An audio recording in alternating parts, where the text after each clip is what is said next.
Hello and welcome to Cricket Aid podcast. Now remember to sign up on cricketaid.com for a lot of fun games and also remember your ID password once you've signed up.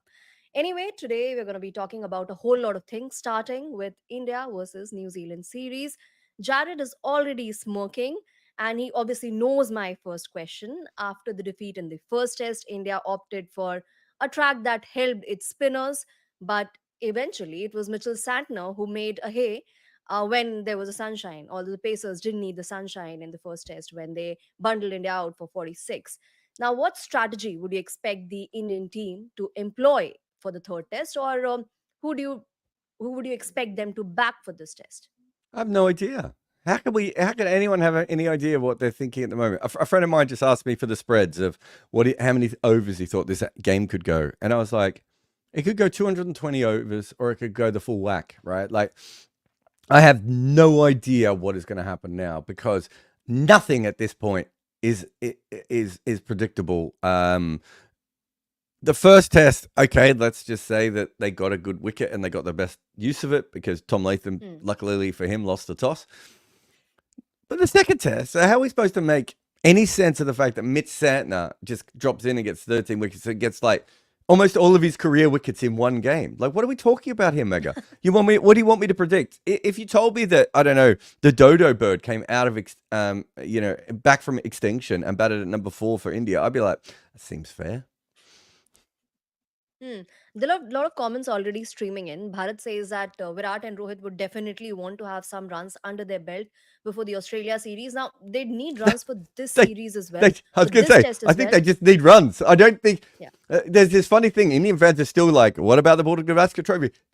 Guys, your house is on fire. Let's not worry about the local school burning down at the same time. Let's just put the fire out at your house, right? Let's start there. Like I get it, this whole thing, but it's like, at the moment, it isn't when your team is in this kind of a situation. It is not as simple as we just need some runs and everything else. They need to understand who they are because India up until 2 weeks ago knew exactly who they were as a team, and Megha at the moment they're not even sure if they're carbon-based life forms anymore. Right? They have no idea what is happening here. So I think it's a lot more than Virat and Rohit need a few runs. I think it's literally, do we remember how to win? What's our strength here? Can we handle the might, the muscle of the great Mitchell Santner? Well, the hyperbole just suits Mitchell Santner at the moment. But again, considering how dire straits India is in at the moment, now WTC points as well. Until the Bangladesh test, we Yep. were not talking about it until that series, but now that also is back in conversation. One, because South Africa is also doing well. England obviously is out of contention, but New Zealand, having won those two tests, is again back in contention despite those two losses to Sri Lanka. So a whole lot of new teams and names are in the mix. So that kind of complicates it for India. Yeah, I mean, India aren't out of contention. Yeah, absolutely. Um, they should be, and they might still be. They might not go anywhere. But so India have to win. Is it 4 or 5 of their tests? I think from now to Yeah. give it a good run. New Zealand win all of from they've got a good chance of doing it. South Africa win all. Interesting. Okay, so Did I Jared, am disappear? I not Am I able to back? hear you? Yeah, I think so. Yeah, you're back now. Slightly hazy, but you're Uh, back. We can hear you. live Audibility is not an internet issue anymore. isn't live internet fun in this sort of situation. Anyway, yeah. So I think what's happened here is that we have a situation where, probably for the first time in a long time, the World Test Championship is going to be the main narrative for a little while. Yeah. The schedule of it is still nuts. All the different parts of it don't make any sense. But because of India losing, we are suddenly in a situation where you're like, anything could happen from here on in, right? Like, it is literally in a situation where we have no idea. I think it's possible for Sri Lanka and South Africa to qualify, right? Yeah. So you've got a team that in Sri Lanka who really hasn't been part of the conversation that much at all. And you've got South Africa, who during this tournament decided that it meant so little to them, Mega, that they were going to that they were going to nick off, and just send a D team over to Australia, right? So to South Africa, to New Zealand. New Zealand. Yeah. Yeah. So that's where we are. But yeah, so Australia can qualify, India can qualify, New Zealand can qualify, South Africa can qualify, and Sri Lanka can qualify. I think the Hmm. funniest possible thing is probably somehow New Zealand qualifying, but South Africa qualifying as well is very funny. And if somehow we don't end up with the big three in the World Test Championship final, it'll be like the Women's World Cup all over again, where you're just like, how did this Yeah. happen? Hmm. England anyway out of contention. So India and Australia have got to take the big three mantle forward in the finale. But uh, talking about New Zealand again and their strengths, Tom Latham really stepping up and leading from the front. Tim Southee, just until the last series, he was the captain, and at the start of this series, it wasn't really clear whether he would be a part of the 11 or not. But firmly a part of the team and making valuable contributions. And then there is Rachin Ravindra. Already conversations of him being a part of the next Fab Four. That Mm. is happening. Your thoughts on the New Zealand team? Surprised, confused. It's funny. So coming into this series, I don't think people had realized that Daryl Mitchell hadn't made any runs, Blundell hadn't made any runs, Conway hadn't Yeah. made any runs. Ravindra had made the double century, but that was against the poor South African side. Latham, I think, where were we? I think Latham had a pretty poor year coming in. Yeah, so even now, Latham, even with these tests, he's still only averaging 27 this year. And last year, Oh. he played 7 tests and averaged 33. No one was making runs, right? And I think some of that was that in Conway, Blundell, and Mitchell's case, I think that they all came in as mature players.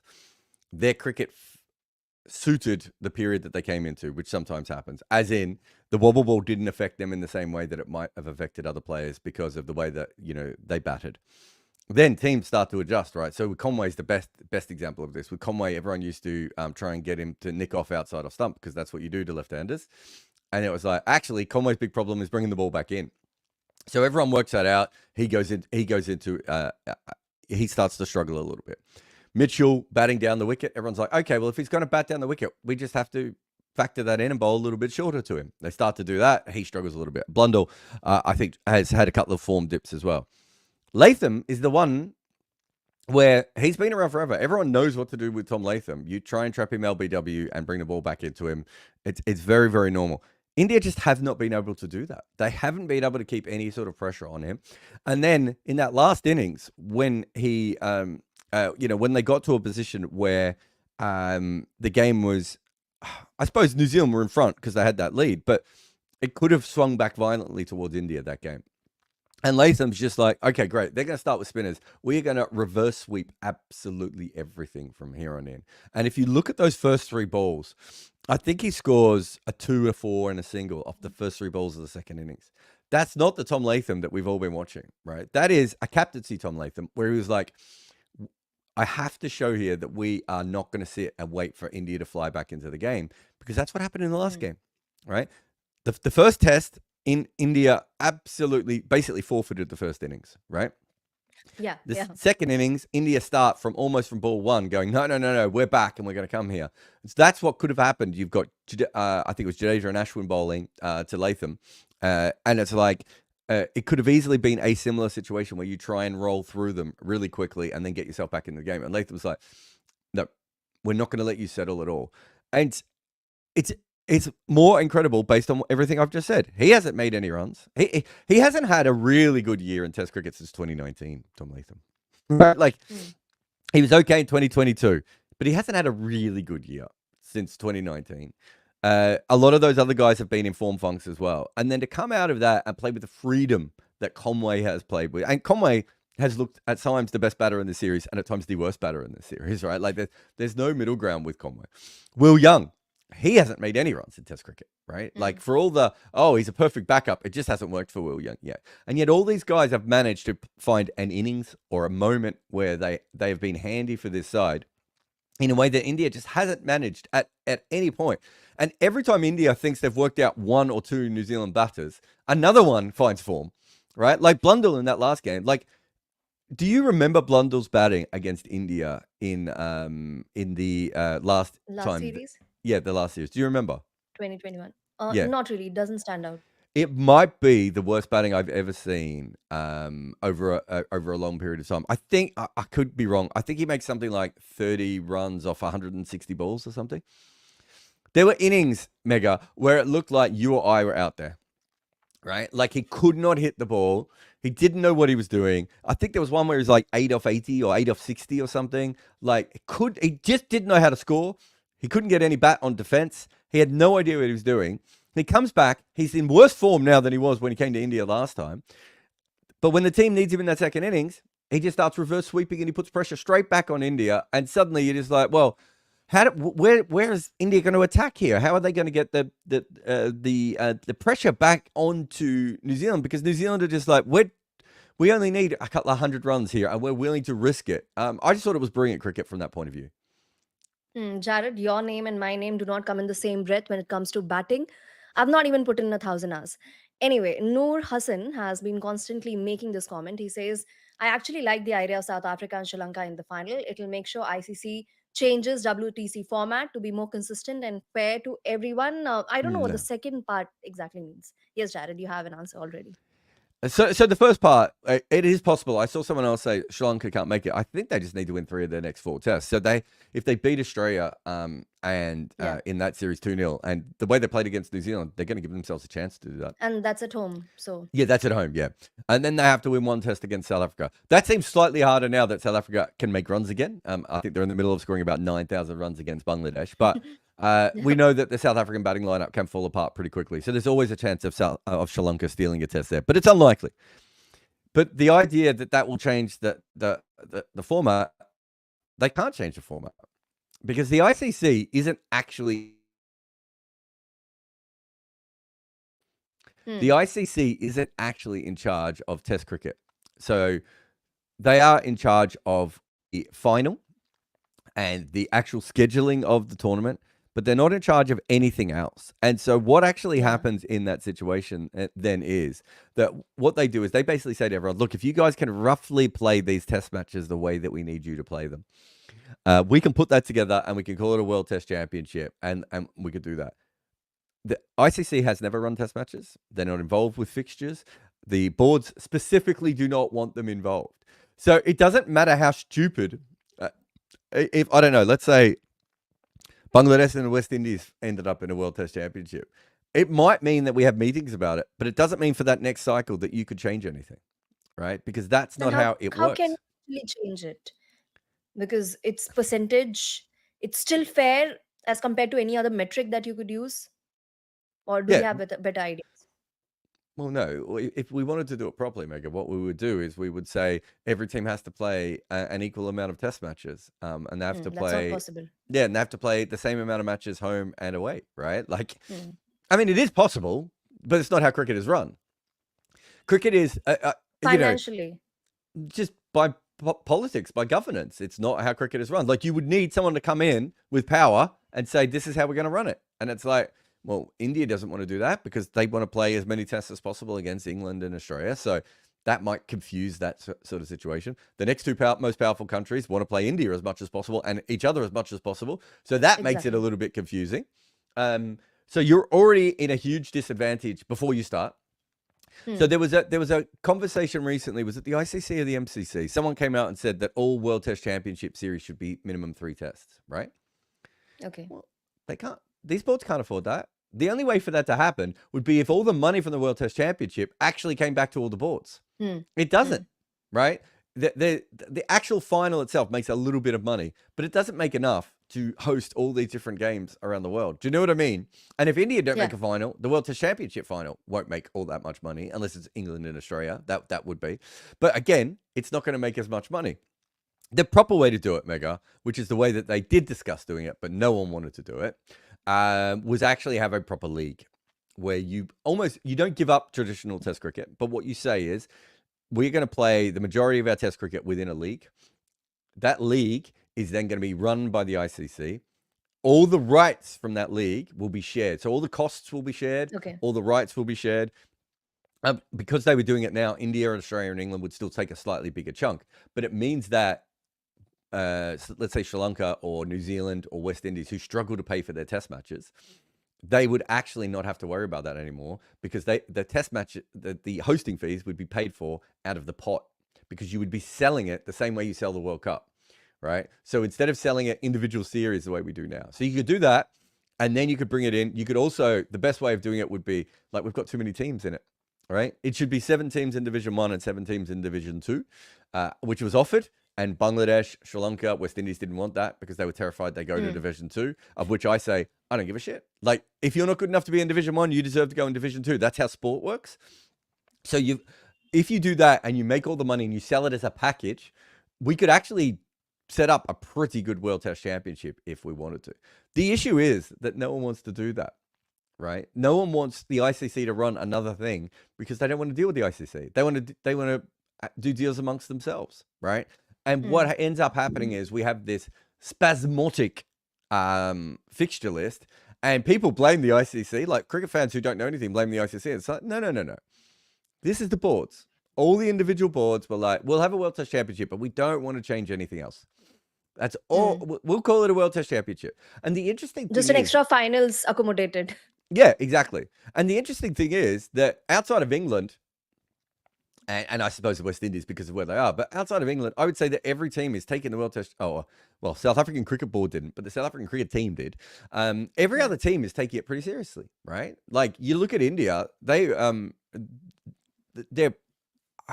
heartbroken that they've lost this great record at home, right? But if you look at India, some of those players are also saying behind the scenes, this was our chance of winning the WTC. We've lost it twice. It matters. It mattered to the Australians to win it. It definitely mattered to New Zealand. Sri Lanka now, a couple of times have had a bit of a run at this, right? And the South African boys, look at the way they're playing in Bangladesh. They're not playing like they're just going to Bangladesh for a normal series. They're like, we're gonna win this, and we give ourselves every chance to make this final. This now matters. And if you look at India's record at home when they were dominating all these sides,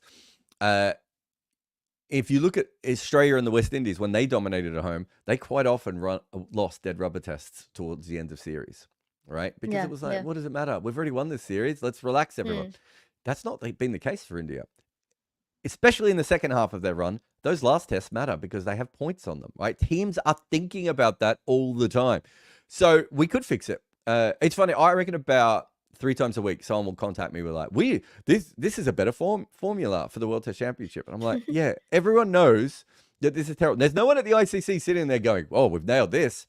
Great. This team's going to play 12 tests, and this team's going to play 24. That's exactly what we wanted it to be.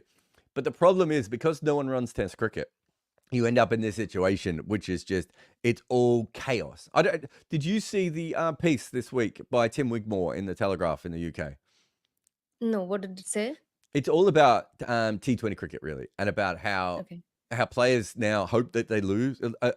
Overseas franchise players hope that they lose in most tournaments because it allows you to go and play in another tournament. Yeah. Right. And I've talked about that before as well. But one of the things that the Telegraph did very well is they showed the full amount of T20 and T10 and 100 tournaments. And you can see that there's just an overlap all the way through the year. And there's a lot of angry comments going, someone should be, no one's in charge of T20 domestic cricket. No one's in charge of test cricket. This is what happens when no one's in charge of something, right? Like there's all this, you hear all these people saying things like, oh, BCCI is evil, blah, blah, blah. If the BCCI were actually in charge of this stuff, at least we'd have someone to blame. They don't give a shit either. They're not sitting there doing anything, right? They're not trying to fix these problems. These problems are happening right now. There's no like evil BCCI leader who's sitting there going, we're going to do this. It's just bumping into each other. So you've got this weird test league and all these T20 tournaments, and they're just overlapping with absolute chaos because no one is in charge of either of those two formats of cricket. So the only thing where we have any kind of sense of leadership is World Cups, right? Where in a World Cup, we at least have something. And obviously there are issues within World Cups and everything else, but we know there's an organizing structure and there is someone looking to handle it. Just to elaborate on your point, for example, ahead of the third series against England, Sri Lankan captain mentioned that what he was looking for was those crucial points. Yeah. Now, I'm assuming that in your model, uh, it would be Division 2 teams playing against the Division 1 teams as well, just that those points do not get added in the WTC points table. So, Yeah. No, I can so for explain it if you example, want. Yeah, Yeah, so absolutely. essentially, you would have two divisions. You would have it depends on how you look at it. You might have one team get promoted and one team get relegated. I probably don't think they'd have two because there's only 7 teams, so it'd probably just be one. So all the Division One teams will play against each other in the World Test Championship, and then they'd have the option to the best team from Division Two would play the best team in Division One in a 3-test series, and if you beat them, you go into Division One, and if you don't, Division One stays as it is. But that doesn't mean that all the tests that we're talking about are World Test Championship Yeah, tests, because if you're doing a proper league, India, Australia, and England can't play 5-test series against each other.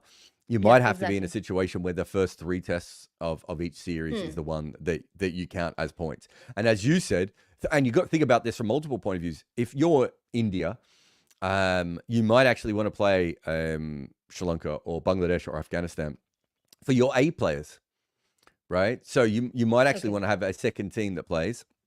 So you'll have at the top end, they'll be playing teams outside the World Test Championship, and at the bottom end, you might have other things, and and also, the reason Test cricket exists the way it does is a bilateral gentleman's agreement, right? That's essentially where Test cricket comes from, and so yeah, you would have a situation there where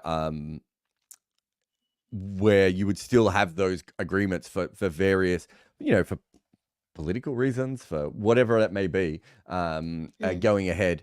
So yeah, there wouldn't be as much crossover between Division One and Division Two. But let's say Ireland or let's say Ireland, Netherlands, Scotland all get the other two get test status as well, and we end up with the 14 sides in it, right? Not that you have to give test status automatically. I would say give it to everyone, but that's a different conversation again. But let's say those two come into Division Two. If you're going to play England, right? You can take your A team over for one game, but it's also worth you playing a test match against Ireland, Scotland, Netherlands, whichever team you want. Like if you're going up against the Netherlands in a test match, you've got a pretty good bowling attack to be facing before you play England in a test match, right? Hmm. Hmm. If you want really good, seaming around everywhere conditions, you want to play in Scotland or Ireland beforehand. So there's no reason to stop playing games outside the World Test Championship. But just to get back to Leela's point there about the fantasy, it is a fantasy, right? Because no one's in charge. So what they would have to do in order to have this is literally say, as a collective unit, we are going to give more power to the ICC to do this. Well, cricket has spent generations making sure that the ICC has no actual power. And I can tell you this, the biggest problem that you get when you talk to Australian boards, England boards, and Indian boards is they'll say, the ICC has too much power, which is the world's biggest joke because they have about this much power. But they will complain that the ICC already has too much power, right? And so there's no way they're about to allow them to do this correctly. And so what we have is we call it a league, but what it really is, it's pre-existing bilateral series, and then we have a Yeah, yeah. final at the end, right? Like that's what it Hmm. is. It's not a league, right? In any way, shape, or form. Hmm. KS has been asking this question. Now, if you had to equate this New Zealand series victory to a team winning the 2023 ODI World Cup in terms of probabilities, which team would that be? Ooh. It's a good one. I don't know. I know Cricket 8 is supposed to be the experts on betting, but I've talked to Rob and a few other people. No one actually knows what the odds were on New Zealand to win this series beforehand because it wasn't anything that anyone was betting on, right? So I would, Leicester's title win 2015. I think, what, well, Leicester were 500 to 1, weren't they?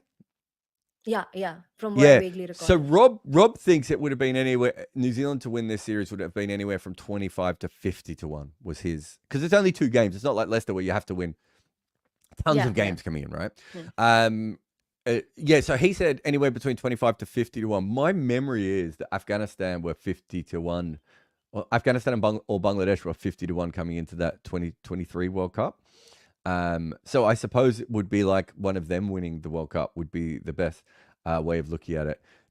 It's worth saying that when India start a test match, and this has been the case right across these last two, you go to Betfair and India are almost unbackable at the start of a test match.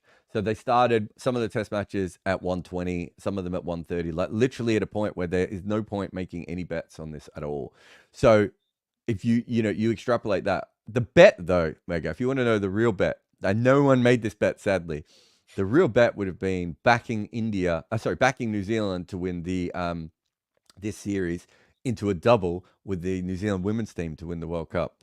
That Mm. would have been, I don't know, 5,000, 20,000 to one. Like, I mean, I don't even know what odds you could have got on that. Yeah.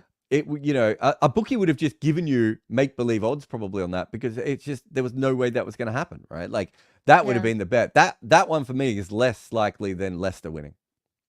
10 games losing streak, and then it didn't look like they were winning any of those anyway, not like they were really narrow No, losses. they Now were they were dreadful, right? Absolutely dreadful. The women's. You and I haven't had a chance to. I'll just get to this one from Suncorp. You and I that's haven't right. had a chance to talk about that. But how unlikely it is that Australia, India, and England don't make the final is already ridiculous. Before you get into the fact that New Zealand of all teams are the ones who won. A Suncorp says, "What if the big three get relegated?" That is what sport is supposed to be about. Like, if we are not going to set up a sport where the big three can get relegated, we're already taking the piss in our sport. But if you want to know one of the reasons why the system didn't get up, it wasn't that the big three were terrified of being relegated, although England have probably toyed with it of recent times. It was that the small teams didn't want to get relegated. So it's not even Yeah, about the yeah. big three getting relegated. Interestingly enough, I don't think it matters if England or Australia would have got relegated. If India got relegated, it would have had a problem. It would have been interesting. But that's sport. You are not supposed to. This is my problem with test status, right? The idea, Megha, that because someone wanted to visit you and have a holiday in your part of the world in 1890, that you should still automatically get to play test cricket for the rest of your time, and some other team has to earn it. Like this whole idea of, oh, you got to earn the right to play test cricket. South Africa didn't earn the right to play test cricket, right? They were Yeah. basically a bunch They of were very English close. people. So, Yeah, yeah. there were a bunch of English people playing when England played them in those early tests. So there are players, Megha, who played in those test matches for England. That was the only first-class games they ever played, was those test matches, right? It's not like England sent a bunch of good county players over. It's an absolute joke, this whole idea that you had to earn it. New Zealand didn't earn test status. South Africa didn't earn test status. I would even go as far as West Indies and India didn't really earn it. It was just at a point where they were there. We should give everyone test status.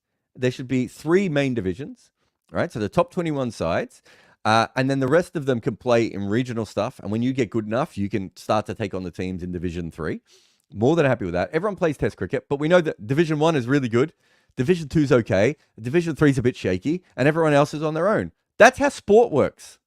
Right? We don't say, oh, I'm sorry, Pakistan are playing Sri Lanka in football, and you're ranked 198th, and you're ranked 202. That's not an international. No, of course it's an international. They're 2 international sides playing each other, right? That's how we should be going in cricket. So it should be the opposite of the way that we think about it at the moment. I don't know how appropriate this analogy is, but Leeds United, some decades back, were really one of the big shots in the Premier League, and then they struggled to make it to the top 20. Is it Yeah, vaguely similar? yeah. I mean, Any other team that you can think of from football? imagine. I'm trying to think of. You could go through the history of sports, and you're going to find teams who are dominant maybe in the 50s, 60s, and 70s, right? Especially in that era Yeah. where it was amateur, and you might have a couple of families around who have a couple of brothers, and suddenly you end up very good. So Man United, has a bunch of guys that are related to each other who all end up playing for Man United. So you're better than everyone else, right? You might have a situation like that. But West Indies is the best one. You don't have to go to football, right? So the West Indies Yeah, yeah, dominated Test yeah. cricket for 20 years. They won the first 2 World Cups. They dominated the early part of T20 cricket. Does that mean that they automatically should qualify for every event for the rest of their time? Of course it doesn't. If they're not good anymore, you don't get to go to you don't get to qualify for the Olympics without doing a qualifying time, right? You Yeah. don't just get to go. Right? Mm. Like there is a far more to it than that. And it's the same with the World Cup. Uruguay won the first football World Cup, right? They don't get to automatically qualify for the rest of their time because they qualified for the first football World Cup. We think about everything cricket backwards, and we think about it so backwards because of the people who ran it, which were boring old men who just wanted to go to holidays in South Africa, right? That's why this sport is so fucked up. Right? Sorry to the poor editors are going to have to beep that out. But the reason this sport is so absolutely screwed is because when we put a system on it, instead of saying the best teams, in any situation come through, Argentina should be a test playing nation. USA should be a test playing nation. Ireland should have been a test playing nation 100 years before. Like, we know these sides were good. And we went, no. You're not even in the Commonwealth. How dare you try and play test cricket? Like, think of the stupid But were rules we they put on this sport. interested or any such names? Is it also about would they be interested? For example, would the US be as interested in Test cricket? So the USA had one of the best bowlers in the world in the early 1900s. They beat Oh, the Philadelphia team beat the Australian team in the early 1900s. Do you know why they're not interested anymore? They weren't hmm allowed to play at the top level. how did that come about? Because There's a story lying there. they're not part of the Commonwealth. Mm. So when the ICC formed, okay, now we're going deep here, Megha. We're going really deep. When Yes. the ICC was formed, do you know why it was formed? And do you know what it was called? Not really. Okay, so it was formed in 1909, 1910, roughly around that period. It was hmm formed and it was called, I shit you not, it was called the Imperial Cricket Conference. Right? It wasn't called the International Cricket Conference, right? Imperial Cricket Conference. And it was done because the South Africans were a little bit afraid, and this always comes down to fear in relationships. The South Africans were afraid that Australia and England would just kind of go off on their own. So they wanted to join the club. So they formed a club, right? And they actually played a test series, the only test series we've ever had in cricket. And it was essentially the first World Cup, if you're being honest, right? And it was between those three teams. And the South Africans pushed for this ICC, Imperial Cricket Conference. And when they did that, they said, well, let's just keep it to Commonwealth countries. And England were like, oh, that's lovely. Yeah, well, that's honoring our legacy. Of course we'll do that. So the team that misses out at that point, that is a very strong team, is the USA, right? Then the only teams who come through are New Zealand, West Indies, and India. So West Indies and India had played cricket to a point where I think everyone thought they probably deserve a go. The problem is that South Africa couldn't play the West Indies and India because of apartheid. So we needed another team to come in, Megha, that had to be a white team that South Africa could play. Hello, New Zealand. At that point, what should have actually happened is Argentina should have come in as well. So there's 2 MCC tours of Argentina. I think I'm right in saying that Argentina drew both of them. So they had proved, as much as any other team had, that they were worthy of playing Test cricket. They don't play. And after World War II, when England's no longer a big thing in Argentina anymore, you get to the point where Argentinian cricket just completely dies. Not to mention that Avita might have burnt down a cricket clubhouse at one stage, but that's a different story for a different podcast. You don't hear that sentence every day, do you? But essentially, cricket dies out in Argentina. So we've now lost out on Argentina, what other sports do Argentina love? Is it rugby and football? Are they not also English sports that were brought over? Yeah. Yeah. Right? There's no reason for Argentina not to love cricket. They've had lots of cricket grounds back in before World War II. USA, cricket and baseball share the same ancestry. For up until baseball becomes really big, cricket is arguably one of the biggest sports in America, probably. And it was bigger than baseball, and it got more press coverage than baseball because baseball was seen as a sport of the lower classes, and cricket was seen as a sport of the upper classes. So there were still lots of reports about cricket, even while baseball is growing everywhere in the USA, right? We just turned our back on that because one guy called Abe Bailey from South Africa was like, we can form our own club here. And it completely screwed cricket up forever. And instead of early on going, oh, we've made a mistake here, let's fix this, we just kept doubling down on it and tripling down on it. And so then you have a team like Sri Lanka, who probably gets Test status about 40 years, maybe 60 years after that they should have, because there's no one in their corner. There's no one fighting for them, right? We lose other teams. So Canada almost got Test status when Pakistan did, right? Again, for a very similar reason to why New Zealand got it, because they needed another white team so that South Africa had someone to play, right? It's incredible. The colonialism, the racism, all this sort of stuff, that is where we are today. And even to the point at which Denmark should probably be a test playing nation at the moment. Denmark had county cricketers in the 80s and were a really strong side, Megha. But because they weren't part of the Commonwealth, no one pushed for Denmark, right? So we end up in a situation now where cricket hasn't grown the way that it should have. And it's It's dreadful. If you were looking at what Test cricket is now, and you can include T20 cricket and everything else, it's shambolic because it's never been run by anyone, and it's been either bilateral agreements between old crusty men, or when they did put a rule in place, the rule almost ruined everything, right? And if you want to know, I'll give you two facts on how backwards cricket has been, right? In 1973, we had our first ever World Cup. Yeah, women's, yeah. Women's, not men. The men had no interest in playing a World Cup. Football World Cup had been going for 40 years, and the men never looked at it. And it took a woman and a rich To get benefactor as together well. and yeah, Yeah, to get together. put them. Rachel Hayhoe Flint and her friend to get together and make it, right? The second, and here's the other one. This is mind-blowing. In 1996, I think it was, one of the world's biggest websites was Cricinfo. It was Yeah. absolutely massive at a point where there were no websites in the world. Cricinfo had been around before the internet, right? Before www, right? That's how big Mm-hmm. Cricinfo had got.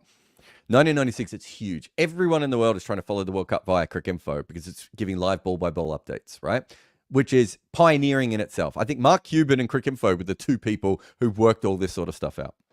I think Mark Cuban and Cricinfo were the first two groups to actually live broadcast radio online from sporting events. That's how Cricinfo was revolutionary. Mick Jagger funded part of Cricinfo so that he could listen to cricket coverage online when he was touring around the world. This is true. All this is true. This is how big this website was, right?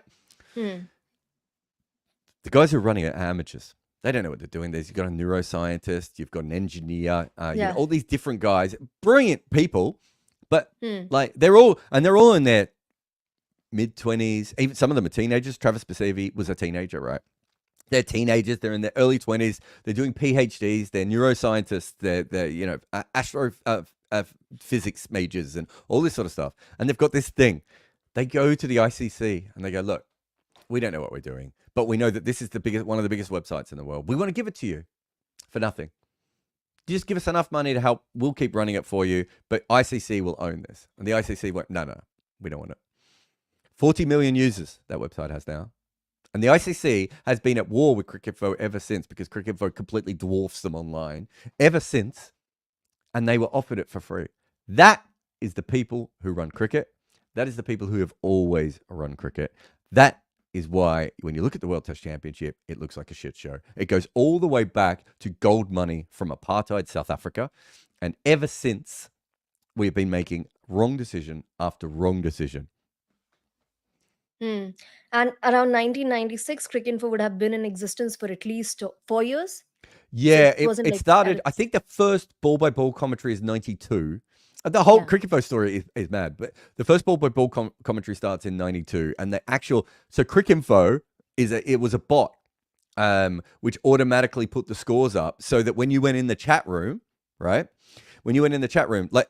You're way too young for chat rooms. But in the old days, the big problem with chat rooms is people would come into chat rooms at different times and they'd ask the same questions over and over again, right? And so in the chat room, you had the live commentary, but you didn't always have the score. And so you would Okay. say, I can't remember what it was, but you would type in a command and Cricinfo would give you the score and whoever was in and not out and whatever, so that you didn't have to bother all the people in the chat room who'd already been following the last 2 hours of cricket. And the reason it's eight letters is because that's all the bot could have was 8 letters. And that goes from being a chat room. And it started actually before chat. It started in the old forums, which are the rec forums, which now I think Google own. But they were some of the first forums ever. And that's where the whole thing comes from. And it comes from the fact that cricket wasn't in America and it was all these Americans. Oh, well, actually not Americans, but English people, Indians, Australians were in America and they had to find out about their team. West Indians who were going to university. How do you find out about your team if you're in Philadelphia, right? The Yeah. internet had to come through. We've always had to, and the issue is here, this goes back to it. We've always in cricket had to struggle to get just basic information, right? And that's where we are as a sport. And that exists because of that decision back in the early 1900s. So the appetite has always been there. It's just people at the top not really vetting it or not really providing the right. The people at the Yeah. top in cricket traditionally, and it's still kind of the case now, are not there mostly because they love cricket. Mm. They might love their team, which is fine. A lot of people are there because it's politically important. There are a lot of cricket administrators who are involved in cricket because it's a good way to meet people from other countries and expand your business interests. There are a lot of people who were there because they were successful in other industries, but now they're in their 60s and 70s and they got free time on their hands, right? They're not there because they are passionate about growing the game around the world. And there have been very few people at the top level of cricket boards around the world who have stated that their main interest is making sure that cricket is a global game, right? They will tell you, they might say, oh, yeah, we want to grow cricket around the world. But they'll say, but it's most important that cricket does very well in the West Indies or Sri Lanka or India or, Bangladesh, right? So even when you have people who are running the game, and I would argue whether they even have the ability to run the game, they're not running the game so Or that is it on autopilot? yeah, it's on autopilot if the autopilot was just crashing into a wall over and over again, Megha. Right? Like who would design England just finished this test match, right? And they were supposed to be playing a little bit longer, but the test didn't go as long. And on the day that they were finishing that test match, what was the England ODI side doing? Traveling to the West Indies to play another tour, right? And we've seen Australia playing a test match in one country and a T20 in another country within 16 hours of each other, right? So 4 Who days on earth between would Pakistan design series this? and India. Yeah. Yeah, who would design that, right? Like it's crazy. Absolute craziness. And it's because no one is in charge. And so there's no adult in the room to be like, are we doing this right? And so the World Test Championship is the evolution of that, right? Of like, if you looked at it, it's embarrassing. I go as far as the World Cups. It's like, again, to go back to, you're going to qualify for a World Cup because you're a test nation. It's not a test format. Why have you being a test nation got anything to do with this? What? Unless you're hosting it or you're in the top 4 ranked sides in the world or top 6 ranked sides in the world, why on earth are we in a situation where you're not having to qualify for it? What gives you the right?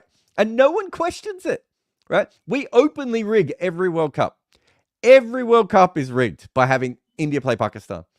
Every other sport in the world, the sanctity of the scheduling is so important. And they pick balls out and you don't know who you're going to go up against, or it's done on rankings so that whatever. And in cricket, we're just like, every single time, India versus Pakistan.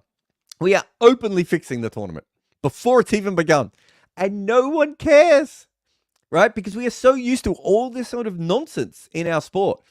So much stupidity and randomness that no one even has a look at it, right? And, one of my favorite things is when we talk about the Olympics or Commonwealth Games, there was this whole thing of, we can't do that because the West Indies can't play as one. It's like no one even noticed that Ireland is 2 different countries. The Ireland cricket team is not from the Republic of Ireland. It's a combination of Northern Ireland and Republic of Ireland team. Republic of Ireland. Yeah. Cricket is so confusing that we don't even know that this exists. Right. And that's where we're at. It's, and not to mention that we had another World Cup where we had East Africa. Was it East Africa? Yeah. East Africa played in the first World Cup, which was 3 different nations again. Right. Like it's Zimbabwe, such a confusing sport that we just, it's almost too much for our normal human minds to get around, because look at every other sport in the world. They're organized. They make sense. There is a structure here. It follows basic normal sporting rules. And then cricket, basically, the only rules it follows is 18th century gentlemen's clubs, right? Like it doesn't follow anything else. And because of that, every single thing that we could do to fix cricket, to change cricket, to help cricket, doesn't work. So the women's cricket was run by themselves for generations. The ICC never took it over. Right now, as we sit here, disability cricket is not part of the ICC's remit. Yeah. Right. So there is no official disabilities cricket. There is like multiple different versions of disability cricket, and it's disability cricket is so confusing because some teams, I think it's England, are really big on physical disability and on mental disability cricket teams. And then there are other countries that are very big on blind cricket. There are other countries that like wheelchair cricket.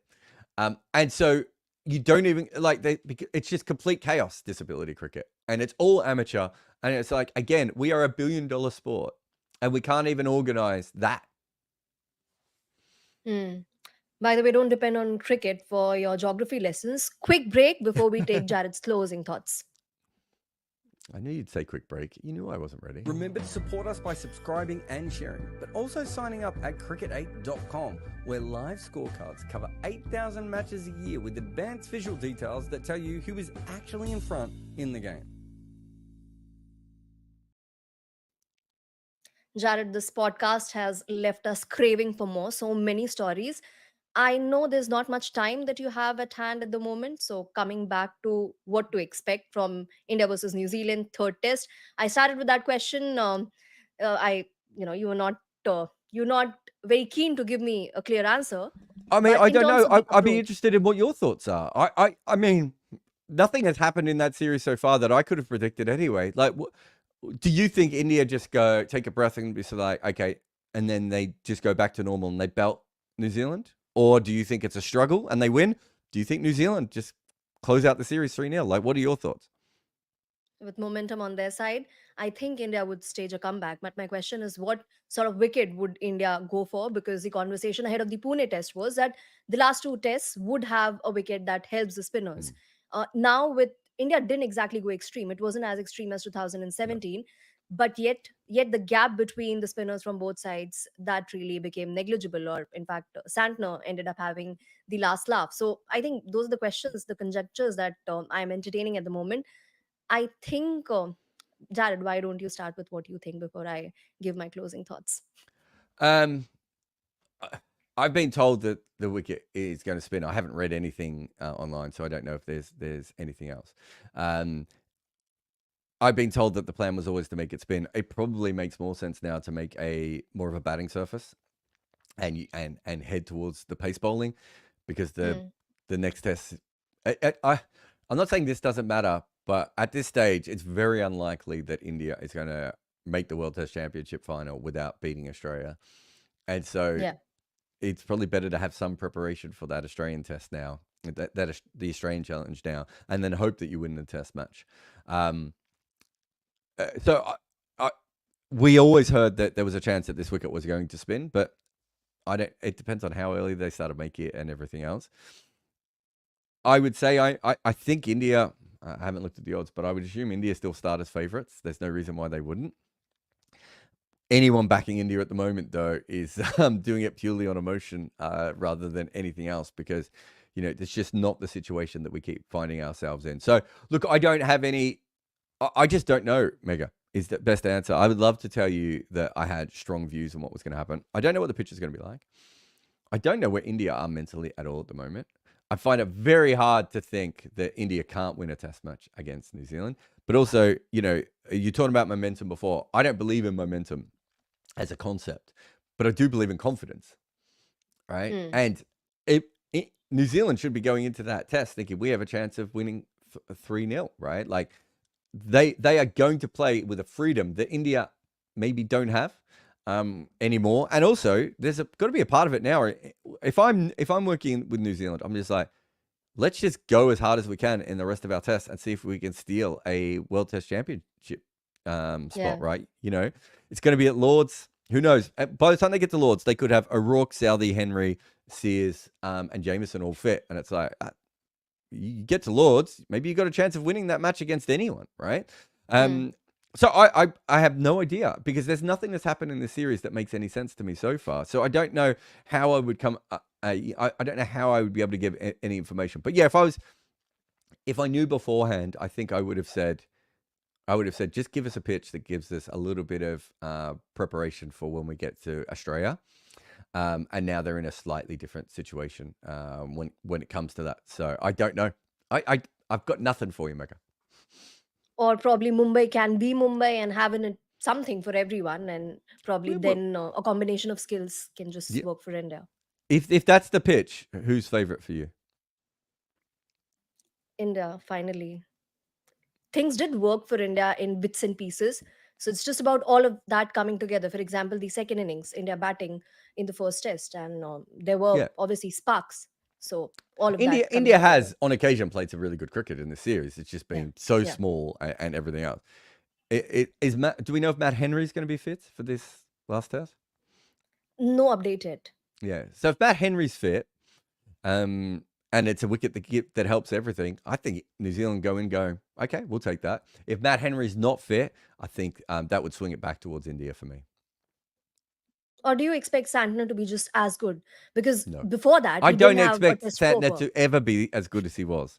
And I would be surprised if he's ever that good again. Look, I do think there is an element of Santner becoming a slightly better cricketer and working it out, and we see that he's a proper professional and he's a smart player. I think there's an element, like the 13 wickets is probably more to do with the fact that pitch really helped people who bowled slower and were taller, and he was the combination of those two things. But no, I don't think if Santner played another 5 tests, if he played another 4 tests, I think I would have him down for 13 wickets, right? I don't think I have him down for 13 wickets in another test. He could, and that could be completely different. They might bring out a ragging Turner and he might go nuts in this next one, but I don't think so. Can we conclude on that note then? We can conclude on any note you want, Megha. You're in charge here. No, it depends on how much time do you have. Because otherwise, if I had my way, there'd be more stories. I think I'm done. I think I'm storied out. Okay, all right then. There were a lot of people requesting you to make separate videos on the stories that you alluded to.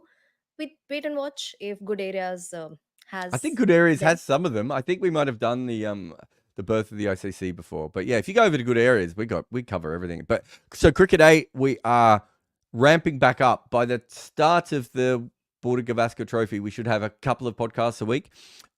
It'll be same again, me, Rob, Megha, and Mash. And then hopefully we're going to do more. We're looking at a Hindi podcast as well. And so there'll be plenty more content. So Cricket 8 is not dead. It's not. We're Alive back. and kicking. Yeah. Yeah. Long live the king, and all that sort of thing. But yeah. So thank you very much for everyone, especially on this chat, who's been supporting us. And we will see you again. I don't know why I'm doing the outro. You're doing the outro. You can say goodbye to everyone. All right, but you've already bid everyone goodbye and you've already thanked them. So I think that's the perfect note. Okay, bye. Remember to support us by subscribing and sharing, but also signing up at cricket8.com, where live scorecards cover 8,000 matches a year with advanced visual details that tell you who is actually in front in the game.